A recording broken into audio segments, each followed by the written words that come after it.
9. Arab mystical poetry.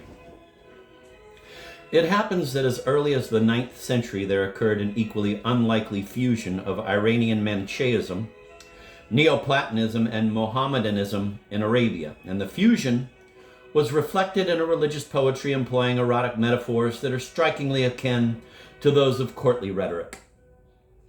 In the 12th century, the chief writers of this kind of poetry were Al-Hallaj, Al-Ghazali, and Suhrawardi of Aleppo. All three were troubadours of supreme love, of the veiled idea, which they treated as beloved object, but also as symbol of a longing for the divine.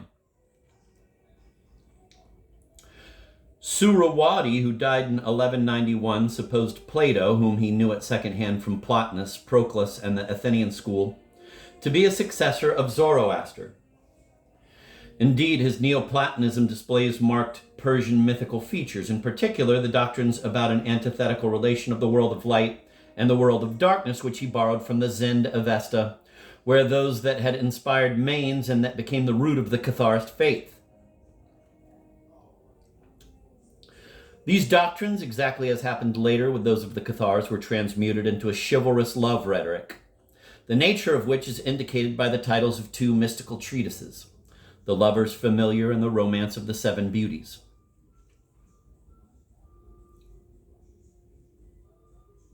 Moreover, at the time these and other similar treatises appeared, there arose in a section of Islam a theological controversy of the same kind as occurred a little later in the medieval world of the West. It is true that in the Mohammedan world the controversy was made more intricate by a denial that man is able to love God, as the evangelical summary of the law commands him. According to Mohammedanism, a finite creature can only love what is finite. Wow, that's good stuff.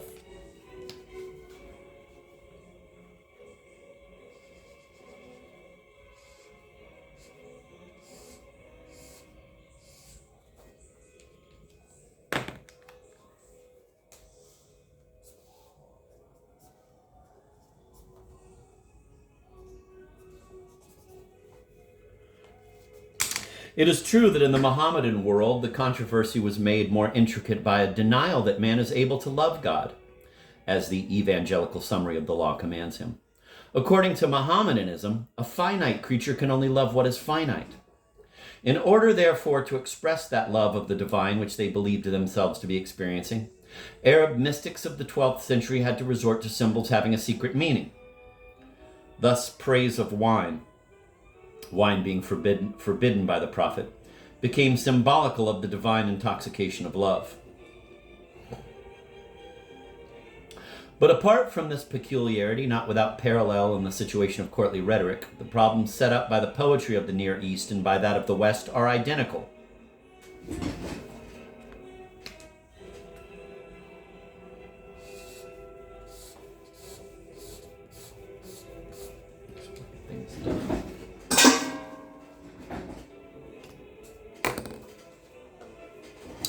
Orthodox Mohammedanism was no more able than Roman Catholicism to allow that there is in man an element which in being cultivated will bring about the fusion of individual souls with the divinity.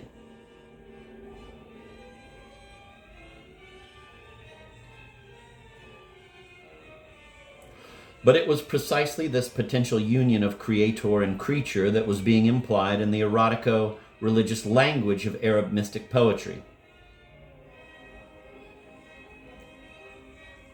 The symbolism employed by the poets caused them accordingly to be accused of holding a disguised Manichaeism, and the charge cost Al-Hallaj and Suhrawardi their lives. According to Louis Massignon, Passion de Al-Hallaj, page 161, the chief charge brought against him was in these terms. Quote, "To adore God from love alone is the crime of the Manichaeans. These adore God with a physical love, through the magnetic attraction of iron to iron, and their particles of light are impelled like a magnet back towards the focus of light whence they came," end of quote.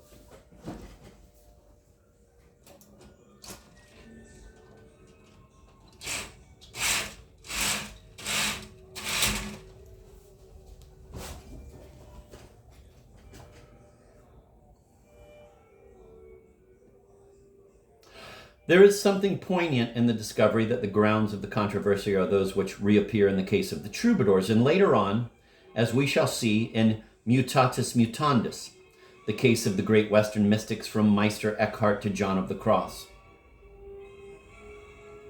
A brief account of the courtly themes that figure in poetic expositions of Arab mysticism will show how thoroughly the parallel holds both as regards inspiration and expression. Suhrawardi speaks of lovers as being brethren of the truth. This was a name given to all mystic lovers who were at one with their beloved in a mutual idealization, and who came to form a community analogous to the Catharist Church of Love. Mystics of the illuminative school of Suhrawardi were inspired by Persian Manichaeism, and recently discovered documents relating to this faith contain a fable about a lovely maiden who awaits the true believer on the far side of the bridge of Sinvat. When he appears, she says to him, "I am thyself." According to certain interpreters of troubadour mysticism, the Lady of Thoughts is no other than the spiritual and angelical part of man, his true self. This may help towards a fuller understanding of what I have called the narcissism of passion.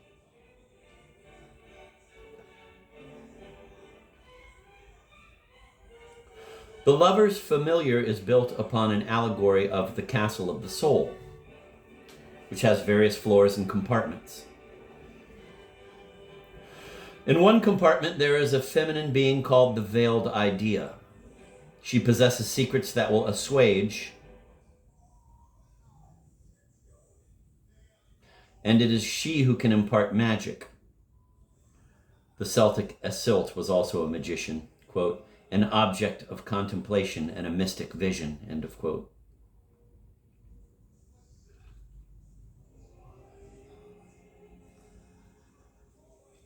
Other allegorical characters in the castle include beauty, desire, and dread, the well-informed, the tester, the well-known, all of whom recall the Roman de la Rose. The same chivalric symbolism is found in the Romance of the Seven Beauties, the treatise in which Nizami of Ganja describes the adventures of seven maidens attired in the colors of the planets and who are visited by a night king. The Castle of the Soul became a favorite symbol of Risebrook and St. Teresa. In a poem by the lover's sultan, Omar ibn al-Farid, to take one among dozens of instances, the author describes the terrible passion holding him in thrall. Quote, "My fellow citizens, surprised at seeing me a slave, said, 'Why is this youth mad? And what can they say of me except that I am concerned with Num?' Indeed, yes, I am concerned with Num. When Num gratifies me with a glance, I mind not if Suda is unkind." End of quote. Num is a conventional name for a man's beloved, and here it means God. The troubadours also gave to their Lady of Thoughts a conventional name of Sinhal, and authorities today have vainly striven to discover who are the historical persons such names refer to.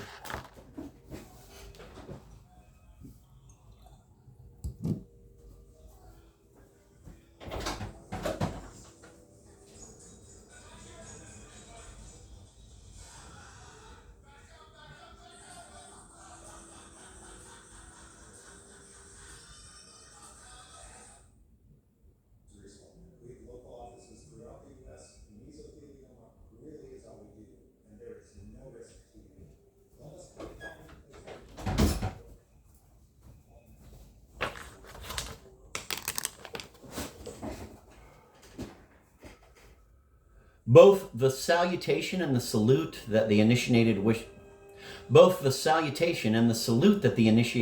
to give on approaching the sage, but that the latter considerately gives first, are a constant poetic theme of the troubadours, and later of Dante, and eventually of Petrarch.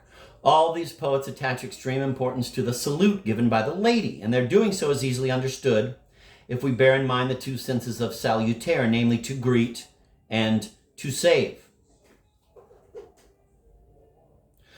Arab mystics all insist that the secret of divine love must be kept. They constantly complain of prying persons who want to find out about the mysteries, but not to take part in them with a wholehearted faith. To somebody's hasty question, "What is Sufism?" Al-Hallaj replies, Do not turn on us. See our finger, which has already been stained with the blood of lovers. Moreover, the prying are suspected of evil intentions. It is they who give lovers away to the orthodox authorities. Likewise, in most of the Provençal poems, there are characters described as lozengiers, backbiters, careless gossips, spies, upon whom the troubadours heap invective. Our learned commentators nowadays have been rather hard put to it to explain these inconvenient lozengiers, and have sought to dispose of the problem thus presented by alleging that in the 12th century lovers must set great store by keeping their affairs secret, whereby no doubt they differed from lovers in other periods. Then also the eulogy of a death due to love is the leitmotif of Arab mystic poesy. Ibn al-Farid wrote, quote, "The repose of love is a weariness, its onset a sickness, its end death. For me, however, death through love is life. I give thanks to my beloved that she has held it out to me. Whoever does not die of his love is unable to live by it." Wow. Damn, that's hot.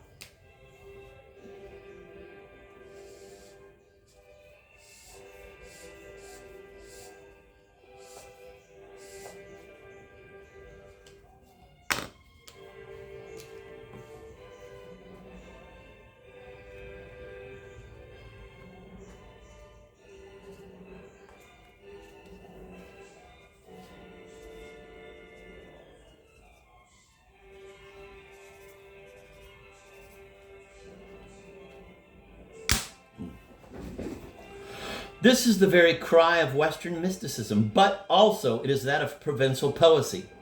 St. Teresa's ejaculatory prayer was, quote, "I die of not being able to die," end of quote.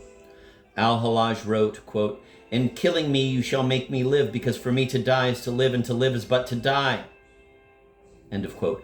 Life is indeed the terrestrial day of beings in a contingent world, in the whirl of matter. But death is the night of illumination, the vanishing of illusory forms, the soul's union with the beloved, a communion with absolute being. Hence, for Arab mystics, it is Moses who symbolizes the greatest of lovers, because in having declared on Sinai his wish to see God, he is held to have expressed a wish for death. And it is easy to understand that the final stage of the illuminative way taken by Suhrawardi and Al-Hallaj had to be religious martyrdom at the summit of Joy d'Amour. Quote, "Al-Hallaj went to execution laughing. I said to him, 'Master, why this?' He replied, 'Such is the coquetry of beauty as she draws her lovers to her.'" End of quote. Jesus.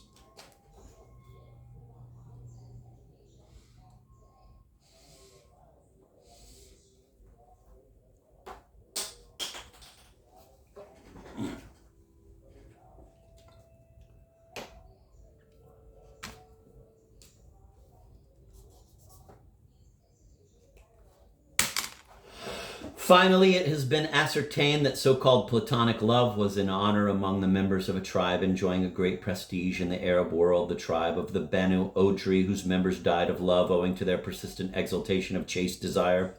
In accordance with the words of the Quran, quote, "He who loves, who abstains from all that is forbidden, who holds his love secret, and who dies of his secret, he dies a martyr." End of quote.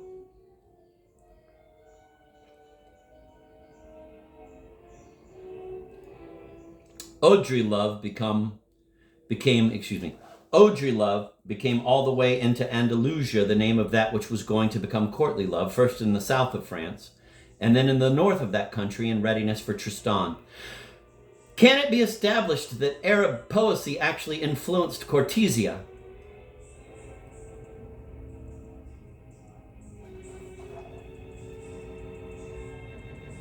The hell?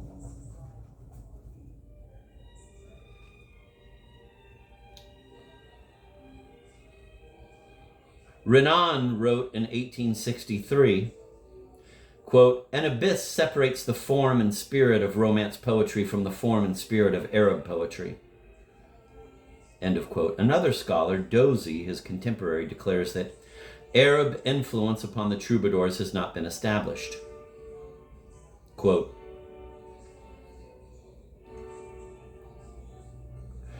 quote, and it will not be, end of quote. Today, his peremptory tone makes us smile. How often has someone written that an abyss separates Cathars and troubadours, and that my contention would never be established?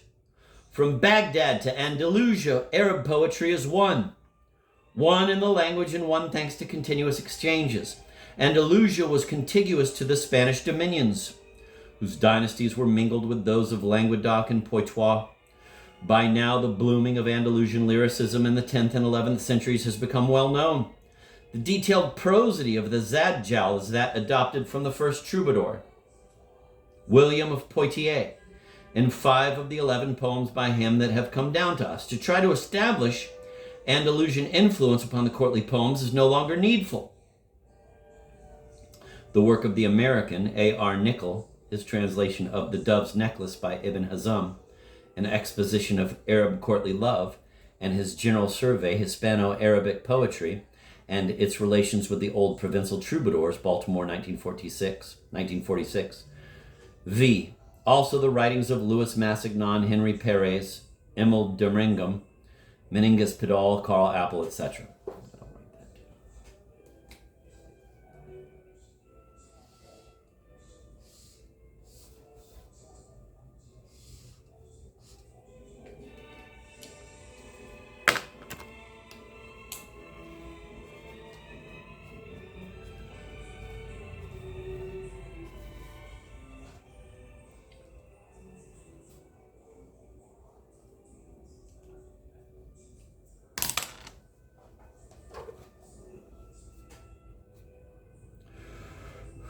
To try to establish Andalusian influence upon the courtly poems is no longer needful, and I could fill pages with passages from Arabs and provincials about which our great specialists of, quote, the abyss which separates, end of quote, would possibly fail to guess whether they were penned north or south of the Pyrenees. The matter is settled, but now here is what I am concerned with. There occurred during the 12th century in Languedoc and in the Limousin one of the most extraordinary spiritual confluences, There occurred during the 12th century in Languedoc and in the Limousin one of the most extraordinary spiritual confluences of history.